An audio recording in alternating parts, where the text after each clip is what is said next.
Hello beautiful people, welcome back to my channel Archana ముచ్చట్లు. అందరూ ఎట్లా మంచిగా, మేము కూడా మంచిగా ఉన్నాం. మరొక ఇంట్రెస్టింగ్ వీడియోతో నేనైతే మళ్ళీ వచ్చేసిన.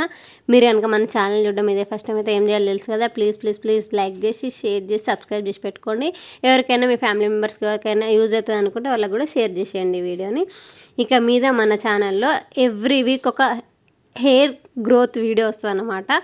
మనం హెయిర్ మీద కాన్సన్ట్రేషన్ చేసినాం అనమాట. ఈ మధ్య నుంచి ఎవ్రీ వీక్ ఒక వీడియో వస్తుంది హెయిర్ గ్రోత్ మీద. ఛాలెంజ్, ఒక 6 months ఛాలెంజ్ చేద్దాం మనము. ఎవ్రీ వీక్ ఏదో ఒకటి మాస్క్ లాంటివి ప్రిపేర్ చేసి మన జుట్టు ఎంత పెరిగిందో మనం కొలుచుకుందాము. ఇట్లాంటివి ఫస్ట్ టైం చేయబోతున్నా. ఇవి మీ దగ్గర ఉంటే ఇవి తీసుకోండి, లేకపోతే ఆల్టర్నేటివ్స్ కూడా నేను చెప్తా. మందార పువ్వులు లేకపోతే ఆకులు తీసుకోండి. ఇవే కావాలి అవే కావాలని ఏమీ లేదు. మందారం ఆకులైనా మందార పువ్వులైనా సేమ్ ఉంటుంది. కాకపోతే మందారం పువ్వులు వేస్తే ఏంటంటే మనకు కలర్ కొంచెం, మనకి ఎక్కడైనా గ్రే హెయిర్ ఉంటే అది దాన్ని కవరప్ చేసేస్తుంది అన్నమాట. మెంతులు అయితే ముందు రోజు రాత్రి నానబెట్టుకోండి. అప్పుడే మెత్తగా పేస్ట్ లాగా అయితే నేనైతే గంట ముందు నానబెట్టుకుని, అందుకే బరకలాగా అయింది. అవన్నిటిని మంచిగా కడిగేసుకొని ఏమేంటి చెప్తాను, నేను స్క్రీన్ మీద కూడా వేస్తాను. మందారం ఆకులు, మందారం పువ్వులు, కలబంద, మెంతులు, ఇవి నేను తీసుకున్న ఇవన్నిటిని మెత్తగా పేస్ట్ లాగా చేసేసుకోండి. మరి డ్రై హెయిర్ మీద పెట్టుకోకండి మాస్క్. ఇట్లాంటి హెయిర్ మాస్కులు కానీ ఏదైనా పెట్టుకున్నప్పుడు జుట్టుకి కొద్దిగా లైట్గా ఉండి లేనట్టు ఆయిల్ అప్లై చేసుకోండి. ఎందుకంటే డ్రై హెయిర్ మీద ఏదైనా పెడితే మనం ఆ జుట్టుకి గట్టిగా పట్టేసుకొని మనం తలస్నానం చేసినప్పుడు దాన్ని వదిలిపోకుండా జుట్టును కూడా లాక్కొచ్చేస్తుంది. అంటే ఎక్కువ హెయిర్ ఫాల్ అవుతుంది అనమాట మనకు హెడ్ బాత్ చేసినప్పుడు. అందుకే ఈ జాగ్రత్తలు తీసుకోండి. చూసిరా, ఇక్కడ మీకు చూస్తే కనిపిస్తుంది వీడియోలో, ముందు సైడ్ ఆల్రెడీ కుంకుమ బొట్టు, నుదుటను కుంకుమ బొట్టు పెట్టుకుంటాం కదా, పెట్టుకొని ఆడ బట్ట వచ్చేసింది అనమాట మనకి. అంటే కల్తీ కుంకుమ కదా, రోజు పెట్టుకోవడం వల్ల ఆడ బట్టకుండా అయిపోయింది. చూద్దాం, ఈ మాస్క్ వల్ల మళ్ళీ అక్కడ బేబీ హెయిర్ అంతా వచ్చేటట్టు చేద్దాం మనము. ఎవరైనా పెట్టేవాళ్ళు ఉంటే మంచిగా పెట్టించుకోండి వాళ్ళతోటి. ఎవరు లేకపోతే మీరే అద్దం ముందు జుట్టును పార్టీషన్స్ లాగా తీసుకొని మందంగా ఎంత ఒత్తుగా వీలైతే అంత ఒత్తుగా పెట్టుకోండి. ఒక 2 hours ఉంచుకోవాలి. మంచిగా అప్లై చేసుకోండి. మందారం ఆకులు కూడా వేసినాం కాబట్టి మనము ఎక్కడైనా గ్రే హెయిర్ ఉంటే ఆ గ్రే హెయిర్ ఉన్న దగ్గర ఇంకొంచెం థిక్గా పెట్టుకోండి, మంచి మందంగా లేయర్ లాగా. ఆ గ్రే హెయిర్ కూడా అంతా కలర్ వచ్చేస్తుంది మనకు. మీకు కావాలనుకుంటే మీరు పెరుగు కూడా యాడ్ చేసుకోవచ్చు. నేనేం పెరుగు యాడ్ చేయలేదు. ఎందుకంటే ఈ మనము మెంతులు ఎందుకు తీసుకున్నామంటే ఇవన్నిటికీ స్టిక్కీ టెక్స్చర్ రావాలి, అవంతా పట్టుకోవాలి కదా జుట్టుకి గట్టిగా. అందుకని మనము మెంతులు వేసినాం అన్నట్టు. ఇట్లా మెంతులు వేస్తే ఆ జుట్టు గట్టిగా పట్టేసుకుంటుంది. మంచి ఇట్లా మాస్క్ లాగా మందటి లేయర్ లాగా పెట్టేసుకోండి. ఎంత మందంగా ఉంటే అంత మంచిగా అవుతుంది అనమాట. ఒకవేళ మీకు దొరికితే మైదాకు కూడా వేసుకోండి. అందులోనే ఇంకా మంచి కలర్ వస్తుంది అనమాట జుట్టుకి.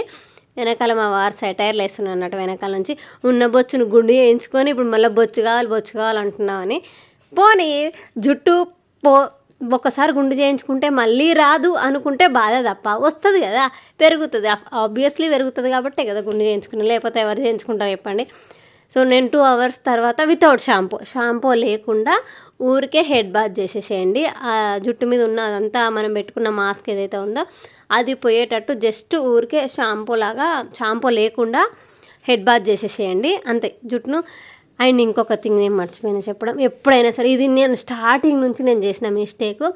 నాకు ఫస్ట్ నుంచి లాంగ్ హెయిర్ కాబట్టి అసలు ఆరకపోతుండే. లాంగ్ హెయిర్లో కూడా 2 types ఉంటాయి, థిన్ హెయిర్, థిక్ హెయిర్ అని. మందపు వెంట్రుక, పల్చటి వెంట్రుక అని. నాది మందపు వెంట్రుక కాబట్టి అసలు ఆరకపోయేది, జుట్టు అంతా అట్లనే ఉండేది. నేను అట్లనే స్కూల్కి పోయి, కాలేజీకి పోయి, ముందు రోజు తలస్నానం చేస్తే పొద్దున పూట అసలు ఆరదు కదా జుట్టు. అట్లనే పచ్చి జుట్టు వేసుకొని కాలేజీకి పోయి మళ్ళీ ఇంటికి వచ్చి అట్లనే జుట్టు అట్లనే ఉంచుకొని ఆరకుండా అట్లనే ఉండేది. అట్లా ఉండడం వల్ల జుట్టు చాలా డ్యామేజ్ అవుతుంది, స్కాల్ఫ్ కూడా చాలా డ్యామేజ్ అవుతుంది. అట్లా అస్సలు కాదు. మస్ట్ అండ్ షుడ్గా హెయిర్ డ్రై చేసుకోవాల్సిందే. హెయిర్ డ్రై చేసుకుంటేనే మనకి స్కాల్ఫ్ అనేది డ్యామేజ్ కాకుండా ఉంటుంది. అఫ్కోర్స్ కొంచెం మరీ ఎక్కువ బ్లో డ్రై చేసుకోకుండా జస్ట్ హెయిర్ డ్రైయర్తో డ్రై చేసుకుంటే సరిపోతుంది. మరి బ్లో డ్రై చేసుకుంటే హెయిర్ డ్యామేజ్ అవుతుంది. కానీ బట్ ఆ జుట్టు ఆరిపోవాలి ఫస్ట్. జుట్టులో ఉన్న తడి ఉండొద్దు అన్నట్టు. జుట్టుకు తడి ఉంటే మనకు స్కాల్ఫ్ ఫంగస్ ఫామ్ అయ్యి ఎక్కువ మనకు డ్యామేజ్ అవుతుంది అన్నట్టు. సో జుట్టు అయితే ఆరబెట్టేసుకోండి. నెక్స్ట్ డే షాంపూతో వాష్ చేసేసుకొని, అండ్ మస్ట్గా వీక్లీ 2 times అన్నా సరే ఆయిల్ పెట్టుకోండి జుట్టుకు ఖచ్చితంగా. మీకు మంచి హెయిర్ గ్రోత్ ఉంటుంది. నాకైతే ఒక్క వాష్లోనే జుట్టు అయితే స్మూత్గా అయిపోయింది. కలబంద అవన్నీ పెట్టినాం, కలబంద మందారం ఆకులు ఇవన్నీ ఇట్లా పెట్టినాం కదా, సాఫ్ట్ అయిపోయింది. ఒక్క వాష్లోనే జుట్టు, ఒక్క మాస్క్లోనే మనకు జుట్టు మాయిశ్చర్ ఫీలింగ్ వస్తుంది అనమాట. ఒక్కసారి ట్రై చేయండి. అండ్ ఎట్లా అనిపించిందో కామెంట్ సెక్షన్లో కామెంట్ చేయండి. అండ్ ఛానల్ సబ్స్క్రైబ్ చేసి పెట్టుకోండి.